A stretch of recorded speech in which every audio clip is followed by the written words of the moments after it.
ভোটের নির্ঘণ্ট ঘোষণার পরেই মাঠে বিজেপি। শিলিগুড়িতে দেওয়াল লিখন দেখা গেল বিধায়ক শঙ্কর ঘোষকে। ভোটের নির্ঘণ্ট ঘোষণা হতেই রাজ্য জুড়ে জোর কদমে শুরু হয়ে গেল নির্বাচনী প্রচার। তারই অংশ হিসেবে সোমবার সকাল থেকে শিলিগুড়ির বিভিন্ন এলাকায় বিজেপির কর্মী সমর্থকদের সক্রিয়তা চোখে পড়ে। শহরের 16 নম্বর ওয়ার্ডে দিন বিজেপির পক্ষ থেকে দেওয়াল লিখন কর্মসূচি শুরু হয়, যেখানে দলীয় পতাকা হাতে কর্মীদের স্লোগান তুলতে তুলতে প্রচার চালাতে দেখা যায়।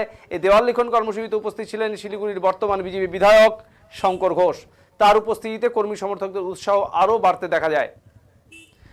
দলীয় স্লোগানের সঙ্গে সঙ্গে এলাকা জুড়ে বিজেপির সমর্থনের দেওয়াল লিখন করা হয়। তবে এখনো পর্যন্ত সংশ্লিষ্ট আসনে প্রার্থী ঘোষণা না হয় সেই বিষয়টি নিয়ে প্রশ্ন উঠছে রাজনৈতিক মহলে। এ প্রসঙ্গে বিধায়ক শঙ্কর ঘোষকে প্রশ্ন করা হলে তিনি জানান, দল যাকেই প্রার্থী করুক না কেন এবারের নির্বাচনে রাজ্যে বিজেপি সরকার গঠন করবে বলে তিনি আশাবাদী। শঙ্কর ঘোষের দাবি, রাজ্যের মানুষ এখন পরিবর্তন চাইছেন। তার বক্তব্য অনুযায়ী রাজ্যের শাসক দল তৃণমূল কংগ্রেসের বিরুদ্ধে দুর্নীতির অভিযোগ এখন মানুষের কাছে স্পষ্ট হয়ে গেছে। সেই কারণেই সাধারণ মানুষ আর তৃণমূলকে ভোট দেবেন না বলে দাবি করেন তিনি আরো বলেন, প্রার্থী ঘোষণার জন্য এখন আর বেশি অপেক্ষা করতে হবে না, খুব শীঘ্রই দল প্রার্থীদের নাম ঘোষণা করবে। তবে যেখান থেকে যে প্রার্থী হোক না কেন এবারে নির্বাচনে বিজেপি রাজ্যে বেশিরভাগ আসনেই জয়লাভ করবে বলেই আত্মবিশ্বাস প্রকাশ করেন বিজেপি বিধায়ক শঙ্কর ঘোষ।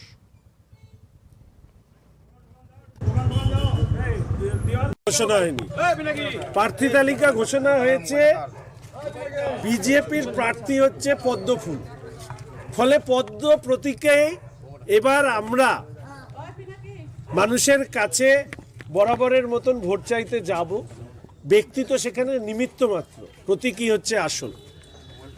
আজকের দিনে দাঁড়িয়ে আমি যে কথাটা বলবো, নির্বাচন ঘোষণা হওয়ার পর গত 15 বছরে একটা জাতিকে কিভাবে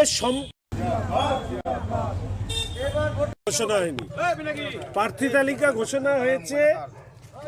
বিজেপির প্রার্থী হচ্ছে পদ্ম ফুল, ফলে পদ্ম প্রতীকে এবার আমরা মানুষের কাছে বরাবরের মতন ভোট চাইতে যাব। ব্যক্তি তো সেখানে নিমিত্ত মাত্র, প্রতীকই হচ্ছে আসল। আজকের দিনে দাঁড়িয়ে আমি যে কথাটা বলবো, নির্বাচন ঘোষণা হওয়ার পর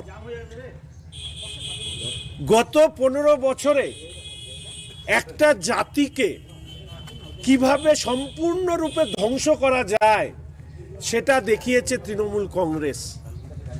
বাংলা এবং বাঙালির মননে আজকে দেওয়ালটা একেবারে কালোতে ভরে গিয়েছে, শূন্য। সেখানে অনুব্রত, সেখানে আরাবুল, সেখানে চাকরিহারা শিক্ষকদের রাস্তায় বসে থাকা, সেখানে আরজি করের ডাক্তারি ছাত্রীর নৃশংস অত্যাচার এবং হত্যা, তার আর্তনাদ, যেখানে দাঁড়িয়ে পরিযায়ী শ্রমিকের আর্তনাদ, যেখানে দাঁড়িয়ে বাংলা ছেড়ে যাওয়া মেধাবী ছাত্রছাত্রীদের চিৎকার, এই যে ভয়ঙ্কর যন্ত্রণা যে রাজ্যের মানুষ গত 15 বছরে তারা তাদের অভিজ্ঞতার মধ্যে দিয়ে বুঝেছে। আজকের দিনে দাঁড়িয়ে জয় শ্রীরাম, জয় শ্রীরাম। আজকের দিনে দাঁড়িয়ে আমরা তাই একথা বলতে চাই, মাননীয় প্রধানমন্ত্রীর ভাষায়, বিকশিত ভারত, বিকশিত বাংলা, এক নতুন পশ্চিমবঙ্গ গড়ে উঠবে মাননীয় প্রধানমন্ত্রী শ্রী নরেন্দ্র মোদী মহাশয়ের নেতৃত্বে। রাজ্যে ভারতীয় জনতা পার্টির সরকার, কেন্দ্রে ভারতীয় জনতা পার্টির সরকার, ডাবল ইঞ্জিনের সরকার, সেই সরকার গড়ে তোলবার লক্ষ্যে আমাদের এই কাজ আমাদের কর্মসূচি চলছে এবং মনে করিয়ে দিতে চাই 2021 সালের 2রা মের পর এই পশ্চিমবঙ্গ জুড়ে যে তাণ্ডব চলেছে, যেভাবে ভারতীয় কার্যকর্তাদেরকে খুন করা হয়েছে, তাদের কার্যকর্তাদের কর্মী সমর্থকদের বাড়ি লুট করা হয়েছে, মহিলাদের উপর অত্যাচার করা হয়েছে, তার জবাব দেওয়ার দিন আমাদের 23শে এপ্রিল এবং 29শে এপ্রিল পশ্চিমবঙ্গ জুড়ে নিশ্চিতভাবে মানুষ জবাব দেবেন।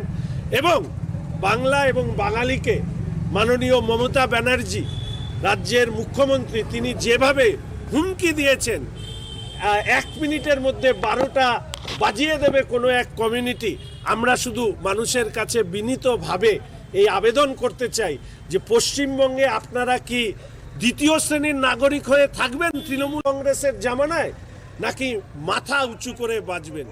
এবারের নির্বাচন পশ্চিমবঙ্গের সভ্যতাকে রক্ষার লড়াই। এবারের নির্বাচন কোনো রাজনৈতিক দলকে জয়ী করা নয়, পশ্চিমবঙ্গের বর্তমান এবং ভবিষ্যৎ প্রজন্মকে রক্ষা করার লড়াই। সেই লড়াইয়ে ভারতীয় জনতা পার্টির পক্ষ থেকে আমি সাধারণভাবে মানুষের কাছে এই আবেদন রাখতে চাই। পিছনে